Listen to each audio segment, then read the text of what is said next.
Danny, we're here at Guhring in Birmingham, and they've got one of your Metal X machines. But before we talk about that, just give us a little bit about Markforged, please. So Markforged, they came to the market maybe 2013-14 with a composite printer like the one behind you, basically wanting functional end-use materials from 3D printing at an affordable price. That's how they got into it. It's developed somewhat since then, and now we're looking at things like the Metal X, able to produce end-use parts straight off the printer. So the Metal X, I guess the clue's in the name, but tell us a little more.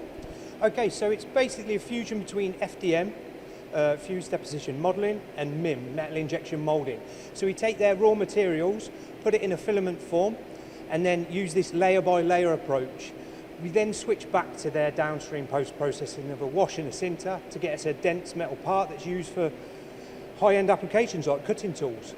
So what materials can currently be printed on the Metal X? Okay, so it was first launched with 17.4 pH stainless steel, a lovely stable material to work with. We've now got 3 tool steels, ranging from a cold working tool steel through to H13, which we're printing here at the moment, and Inconel 625 for high-end applications for oil and gas, aerospace, pure copper for electrodes, buzz bars, all kinds of elements. And then we've got some more materials in the pipe for the year ahead.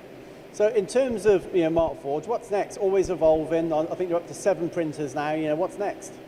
So more software and inspection related potentially in the near future. So we're launching a product called Blacksmith, where we'll have an integrated scanner in our composite printers, or we'll plug directly into our software, scan our prints, give us inspection reports, but then from there go into kind of self-teaching, so it'll be able to augment your CAD and tweak it to be more accurate. Each time it prints, it will learn and be more and more progressively accurate. And we're here at Guhring, like I said today. I know they've had great results using your technology. Yes, I mean the cutting tools, I'll let Alan explain a bit more, but things like through tool coolant, new geometries that you can't manufacture, all gaining things like additional cutting speeds, longer tool life, those kind of things.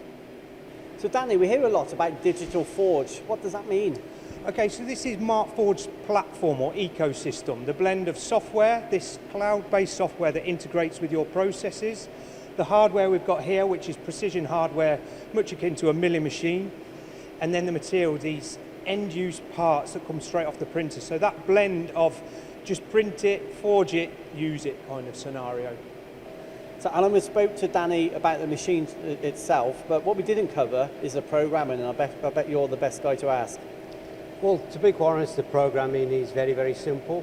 We use SolidWorks, so we use it to do our design of the tool.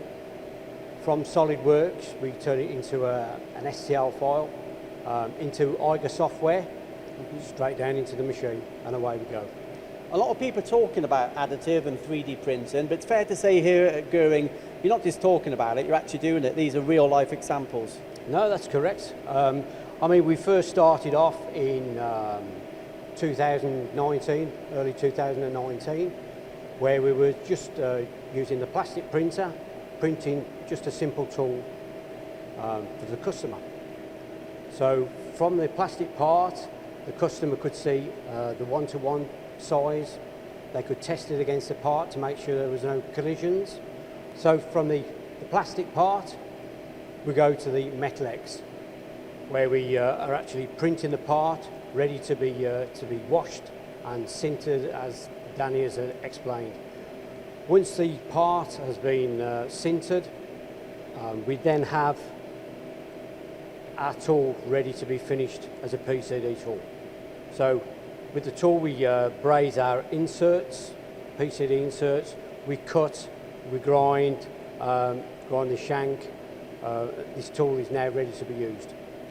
Yeah, and what you can't see there is that's just not like a steel shank tool. There's a lot inside the honeycomb there. It's been lightweighted, and you've got coolant channels, so possibly where you couldn't put them traditionally. Well, that's correct. On the example that we've got here, this tool has got internal coolant holes. So we've got a central coolant hole, and we've got coolant holes exiting out to each PCD segment. Now the beauty of this printing is that it is honeycomb. So we are producing far lighter tools.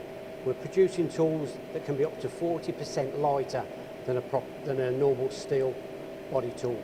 So producing these parts is all well and good, but have you had any field results, any case studies you can tell us about? Yes, well, the tool I showed you earlier, the customer used to run a carbide tool, but now the PCD tool is lasting 30 times longer, so there's less downtime.